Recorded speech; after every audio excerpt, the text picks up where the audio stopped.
Bonjour à tous, donc bienvenue dans ce nouvel épisode de Un style, une gestion. Donc on retrouve aujourd'hui Louis Defels, donc gérant du fonds Gay-Lussac Microcap Europe. Merci beaucoup Louis d'avoir accepté notre invitation. Donc on va commencer cette interview, donc peut-être un petit mot sur la maison Gay-Lussac, ton expertise vraiment sur les microcaps, ton équipe de gestion, un peu votre philosophie de gestion. Merci Sebda. Donc chez Gay-Lussac Gestion, on est une équipe à près de 26 personnes.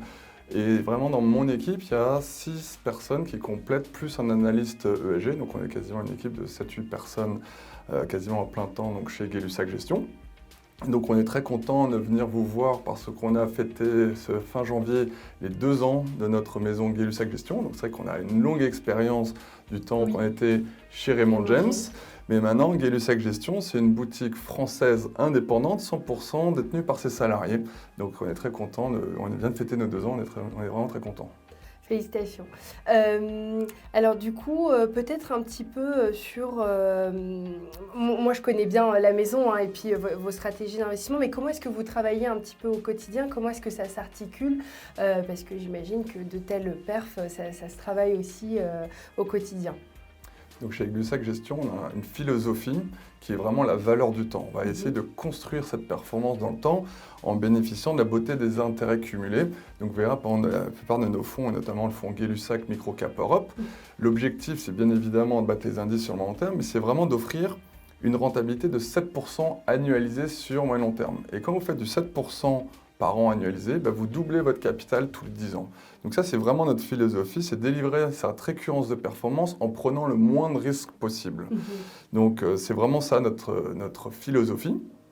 Et pour cela, on a créé un process de gestion qui est assez strict et normé, qu'on va retrouver sur tous nos fonds, qui se fait en 4 étapes. Il y a une étape un peu 1 et 4 qui sont assez quantitatives, et l'étape au milieu 2 et 3 qui est un peu plus classique, qui est l'approche top-down, donc macroéconomique et bottom-up, à savoir le stock picking.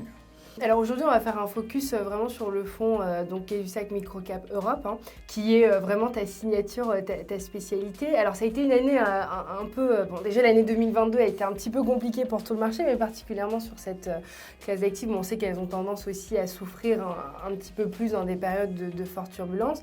Alors vous, comment est-ce que vous avez drivé ça? Comment est-ce que vous avez vécu du coup cette année 2022? Et comment est-ce que vous avez protéger vos positions ou pas face à cet environnement? C'est vrai que l'année 2022 a été assez challenging, notamment par le début d'année, on a vu la fin complète des arrêts des banques centraux, la fin du quantitative easing, la fin des taux d'intérêt négatifs, et tout ça est toute une gestion assez importante. Parce que dans la première étape de notre process de gestion, vous savez, on fait des screens quantitatifs et qui nous dit exactement dans quel type de valeur on peut arriver. Parce que nous, la plupart du temps, comme notre philosophie, c'est d'investir dans des sociétés qui vont offrir une récurrence de performance, donc on va avoir des fils qui sont la low vol, donc la faible volatilité, la faible bêta, et le momentum qui est la dynamique de performance. Et c'est vrai que pendant des années, on avait eu des valeurs, quand on était bien classés sur ces fils, c'était plutôt des valeurs de croissance ou de très forte croissance.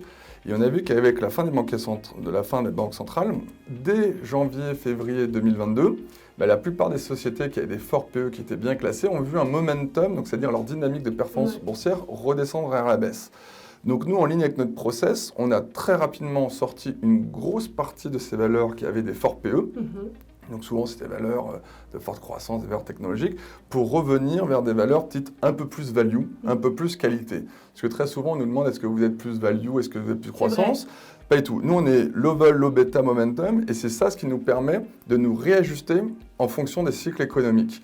Donc ce qui est intéressant, c'est que c'est vrai qu'on a eu jusqu'au 31 décembre 2021 une des performances très très bonnes, et on a su réajuster très rapidement dans les premières semaines de 2022 En faisant ce réajustement, Oui. ça nous a permis de, au final, très bien réajuster les portefeuilles.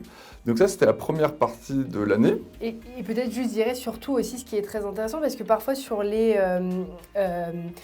cette taille de capitalisation-là, donc les microcaps, on peut avoir un biais un petit peu sentimental. On en parlait tout à l'heure en off, nous, ce que tu me disais, c'est que vous essayez de limiter un maximum ce biais humain, donc à travers des systèmes de classement, etc. Et donc quand vous considérez qu'une valeur n'est plus dans le classement, même si on peut avoir une attache, parce qu'on a eu, on sait que vraiment sur cette classe d'actifs-là, la conviction, c'est ce qui porte sur le long terme. Donc, et donc vous la sortez, même si voilà, vous pouvez avoir un biais un peu sentimental, et donc ça vous permet d'être très réactif et mathématique. Voilà, des valeurs qu'on avait en portefeuille comme Esker, Vitrolife, MIPS, qui sont des valeurs, voilà, MIPS, c'est une valeur suédoise que vous retrouvez dans les technologies, Oui. dans les casques, pour le ski, moto. C'est des valeurs qu'on avait depuis longtemps, qui avaient des performances vraiment très très fortes, Oui. mais sauf que le niveau de valorisation est arrivé tel par les taux d'intérêt réels négatifs. Nous, on savait que potentiellement ces valeurs étaient un peu trop chères, mais tant qu'elles étaient dans le classement, on se disait on pouvait se laisser porter dessus.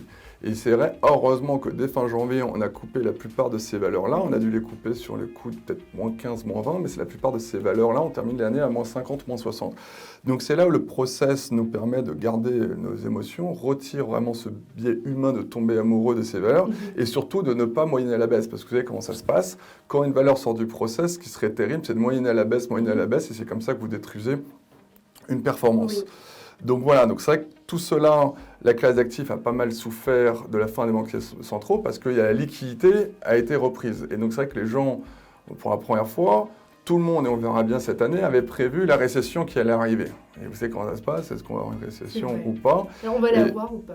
C'est la grande question, en tout cas aux États-Unis de moins en moins. En Europe, ça sera peut-être tactique, technique, parce que vous savez, tout dépend si vous regardez le chiffre officiel d'une récession, c'est 2 trimestres consécutifs de baisse, donc là-dessus, ce n'est pas sûr. Mais c'est vrai que souvent, quand on est dans une croissance mondiale sous les 2%, c'est comme si on était un peu en récession technique. Donc voilà, donc c'est vrai qu'il y a une prime à la liquidité. Et donc c'est ce qui s'est passé vraiment au mois de septembre l'année dernière. Oui. On a eu un énorme, le fameux sell-off que tout le marché attendait. En tout cas, il n'est pas vraiment arrivé sur les larges, mais en tout cas, il y a eu un sell-off. L'indice microcap avait perdu quasiment plus de 10%, je crois, avec 10 ou 12% sur le mois de septembre. Et il y a des niveaux de valorisation qui est arrivé, donc le price to book, donc sur les niveaux bilanciels, vous savez, juste un ratio de fonds propres, ou même que ce soit sur les ratios, de PE, donc de résultats d'entreprise. On était revenu quasiment au plus bas sur certains indices de 2011-2012 et sur certains sur 2008. Donc on s'est dit, là c'est le moment d'y aller, c'était violent, il y avait eu des rachats sur la classe d'actifs et c'est souvent le signal qu'il faut y aller. Donc depuis septembre, qu'est-ce qui s'est passé? Donc bien évidemment, le marché entier a remonté, parce que fin septembre, en octobre, on nous disait que c'est la fin du monde, comment on va faire pour se chauffer, est-ce que les sociétés vont pouvoir encore produire avec le prix du gaz, etc. etc. Finalement, la météo a été tellement clémente. Finalement, la météo était clémente, le prix du gaz sont redescendus même plus bas qu'avant la crise russo-ukrainienne. C'est toujours pareil, c'est quand on vous dit que c'est la fin du monde qu'il faut acheter. Je sais que c'est plus facile à dire qu'à faire. Donc voilà, donc, nous, de par l'expérience, on s'est dit, la classe d'actifs a touché son point bas, mais ça ne veut pas dire qu'elle allait remonter tout de suite. Et ça nous rappelle un peu les années 2011-2012. Rappelez-vous, après la crise un peu de dette souveraine en Europe, le marché avait nettement chuté en 2011. Et qu'est-ce qui avait remonté? C'était les large cap en premier, puis les mid, puis les small, et enfin les micro cap. Et donc là, on peut dire septembre de l'année dernière, là, on est au mois de février, on est arrivé quasiment au pic, on pense, de la sous-performance par rapport au large cap. Est-ce que c'est vrai que souvent, quand on trouve un point bas de marché, si on le rappelle comme 2008-2009, dans la grande crise aussi, grosse crise de liquidité qu'on n'a jamais vue, les small cap avaient arrêté de sous-performer leurs grands frères, donc les large cap, quasiment 3 mois avant le point bas.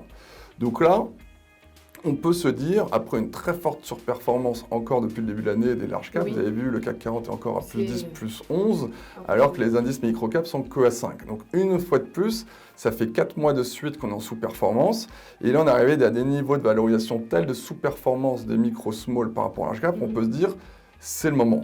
Donc oui et non, donc clairement, aujourd'hui on pense qu'on est arrivé au pic, donc clairement elles offrent beaucoup d'upside, mais pour qu'il y ait de nouveau la surperformance, il faudrait qu'il y ait un petit déclic. Et le déclic, il faut que ça revienne sur les volumes. Vous savez que le problème, c'est que le marché, c'est un marché de flux. Et aujourd'hui, le marché n'est pas encore assez confiant pour revenir sur la classe d'actifs. Néanmoins, on est vraiment extrêmement confiant, parce que si on reprend dans le rétroviseur, comme je disais, 2011-2012, Rappelez-vous, ça a quasiment duré 6 mois de sous-performance. Là, on a 4-5 mois, on se dit, bon, allez, encore peut-être quelques semaines de sous-performance. Mais rappelez-vous ce qui s'est passé à partir de l'été 2012, quand Draghi a dit « whatever it can ». De l'été 2012, 13, 14, 15, 16, les small caps ont nettement surperformé les large caps. Et si on reprend aussi le même schéma que pendant la bulle Internet dans les années 2000 jusqu'au premier trimestre 2003, et qu'est-ce qui a monté de 2003 jusqu'à l'été 2007, donc avant l'explosion de Lehman Brothers, c'était également les small caps. Donc nous, on est extrêmement confiants, comme on est aussi des investisseurs de long terme. Voilà, on n'est pas à quelques semaines près. Oui. Et vous savez comment ça se passe? La classe d'actifs, quand les flux reviennent, ça repart fort. Oui. Et quand ça repart fort, la surperformance souvent se fait au début. Donc nous, on conseille vraiment les gens de revenir dessus. Ça va peut-être pas se faire dans les prochaines semaines, oui. Voilà. Mais si quitte à attendre un petit peu plutôt que de louper le coche. Exactement. Et quand vous êtes dedans, parce que nous, on a une vision. Donc si l'histoire se répète 2003, 2007 ou 2012, 2017, bon, voilà, on n'est plus à quelques semaines près. Donc nous, on est persuadés que là, je ne sais plus quand, 2023, jusqu'à dans les prochaines années, on va revenir dans un cycle économique classique. Vous avez vu que les PMI étaient en baisse, les PMI manufacturiers et services. On est rentré en récession un peu technique. Et là, quand ça va repartir, parce qu'on va repartir, et bien clairement, les gens, quand ils voudront remettre un peu du risque, mais la classe d'actifs reviendra fort et on sera au rendez-vous. Donc c'est le moment de revenir sur cette classe d'actifs-là. Alors c'est vrai que nous on en parle très souvent, mais c'est vrai que sur le long terme, cette classe-là a tendance à surperformer. Mais c'est vrai que c'est assez, pas contre-intuitif, mais par exemple, les gens peuvent aussi avoir tendance à penser, oui, mais donc micro-cap, elles sont aussi un peu plus sensibles en termes en période de turbulence. Elles ont des business models qui peuvent être parfois un peu plus fragiles, donc il y a un taux de faillite par exemple. Alors, c'est pas forcément contradictoire. En plus, quand on parle des micro-caps cotés, bon, c'est quand même déjà des entreprises. On parle pas non plus de la petite TPE voilà, du coin. Donc, mais c'est vrai que c'est assez méconnu. On a tendance à se dire ça reste quand même très risqué et on ne s'en rend pas compte finalement que ça surperforme sur le long terme. C'est vrai que le marché de la micro-cap est le marché beaucoup plus vaste. Hein. Il y a quasiment plus de 2000 micro-caps cotés en Europe. Et c'est vrai que très souvent, vous retrouvez sur les forums boursiers la valeur comme Navia qui a fait faillite. Souvent, ça fait la une des journaux et ça fait peur aux gens. C'est vrai qu'à chaque fois, on se dit « Ah, pendant le Covid, on va sortir ». Et bien très souvent, comme vous dites très justement, c'est des sociétés quand même à taille humaine qui ont pignon sur rue, qui font des millions d'euros de chiffre d'affaires. C'est pas la petite TPE du coin de la rue qui se lance dans son garage. Donc voilà, c'est des belles sociétés avec des patrons souvent emblématiques et qui ont souvent eux-mêmes créé la société. Donc eux, ils ont souvent tout leur argent, 100% en patrimoine. Puis vous faites très attention à ce genre de critères aussi. Évidemment. Souvent, les sociétés familiales, il y aura un alignement entre les intérêts majoritaires et minoritaires. C'est des sociétés qui vont souvent avoir beaucoup de cash au bilan. Donc ils ne sont pas payés pour faire des acquisitions en haut de cycle. Et souvent, ce qui va vous donner un gros écart de survaleur, votre bilan, et après avec des dépréciations d'actifs qui peuvent venir. Et donc clairement, c'est des sociétés qui sont super agiles. On l'a vu pendant le Covid. C'est des sociétés qui vraiment vont être dans des niches de marché et qui vont continuer de croître doucement, mais sûrement complètement en ligne avec notre philosophie. Donc c'est vrai que c'est une classe d'actifs qui peut faire peur de part aussi par la liquidité et c'est pour ça que c'est quelque chose qui est très important pour nous. On ne gérera jamais des milliards sur les micro-caps et c'est pour ça qu'on a des tailles d'encours qui sont limitées sur cette classe d'actifs pour pouvoir bien gérer tout cela. Et puis, c'est vrai, tu mets un point d'honneur. La liquidité, c'est quelque chose de très important. Il faut savoir maîtriser ses achats, ses ventes sur cette classe d'actifs-là. Mais je crois que maintenant, ça, c'est vraiment quelque chose que tu maîtrises bien depuis toutes ces années. Et puis, j'imagine c'est ce qui ramène aussi la perte. C'est un vrai travail assez différent parce que tout le monde sait aller acheter du Total ou LVMH, il suffit de passer l'ordre en bourse et c'est fait. Dans le marché des micro-caps, parce que très souvent... C'est tout un art. C'est tout un art parce que très souvent... La famille a 50-60% du capital, donc il va rester à peu près, je crois que dans le CAC Small, puisqu'il n'y a pas d'indice micro-cap en France, donc qui sont les plus petites valeurs small cap, il y a à peu près un tiers de flottant en moyenne chacune des valeurs. Donc oui, un tiers, c'est déjà pas énorme. Donc il faut vraiment savoir qui détient le capital, comment est la famille, et c'est pour ça qu'il faut le choix en amont, il faut être très très sélectif. Et c'est vrai que c'est quelque chose qui est assez particulier, comprendre la micro-cap, savoir peut-être rentrer un peu avant tout le monde le temps que le momentum arrive, parce que souvent sur les large caps, si le momentum pas bon, vous vendez l'action, vous revenez plus tard. Souvent, nous, c'est pour ça que comme je dis souvent à le reste de l'équipe qui travaille avec moi, même s'il y a une valeur, de temps en temps, on va rentrer dans tous nos différents filtres, il faut vraiment être certain qu'on veuille la garder des années pour pouvoir accompagner et pas se dire tiens dans 3 mois finalement si ça change, le changer parce qu'on pourrait être un peu collé sur la problème de liquidité. Donc c'est pour ça qu'on a une approche souvent très long terme et c'est un vrai travail de savoir où trouver la liquidité et c'est vraiment quelque chose qui n'est pas donné à tout le monde, quoi. Je crois que c'est avec ce travail très méticuleux que vous arrivez à avoir ces performances depuis ces nombreuses années. C'est gentil. Merci beaucoup Louis pour toutes ces explications. De toute façon, on est assez convaincus et je pense que ça mérite largement sa place en diversification dans une allocation. Donc il ne faut pas avoir peur des micro-caps. Merci, Marcella. Merci à vous et puis on se retrouve le mois prochain pour le prochain épisode.